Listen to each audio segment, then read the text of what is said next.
How to make up for a lack of heavy weights when training from home. When you start training from home, one of the biggest challenges is making up for a lack of truly heavy weights. As you get better and you build up your home gym, there's a chance you might eventually be able to stock it with a bench press and load a good 100 kilograms onto that. But this costs a lot of money and involves committing a lot of space to your new home gym. Most of us won't have that luxury to begin with then, and that means we're going to be training with far fewer resources and much less weight. With that in mind, the question then becomes how you can challenge your body significantly, even without having that much weight to pile onto the bar. Let's take a look. 1. Speed.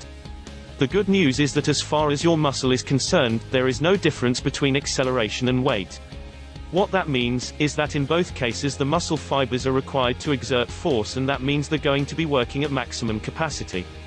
While the ability to create microtears might be slightly diminished, plyometric training can still create muscle damage and encourage the development of your shear strength and explosive power.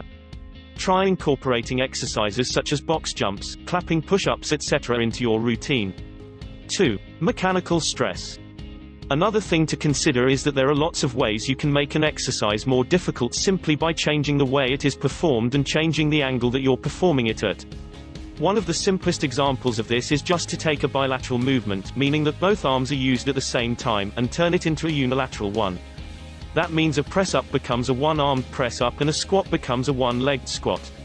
In other cases, it can mean extending that lever arm, which usually means that you're moving the weight further away in order to make it harder. Isolating the muscle more can also make it more difficult, for example, if you use a preacher bench to perform isolation curls instead of regular curls.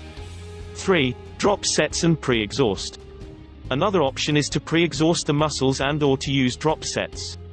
This means that you're going to progress from the hardest version of the movement and gradually make it easier, thereby ensuring that your muscle is exhausted before it even starts. A pre-exhaust is similar, except it uses just one exercise prior to the main exercise to make sure that the muscle you're targeting is going to be working the very hardest. The key thing throughout all of this is to listen to your body and to learn to recognize the signs that you are stimulating growth.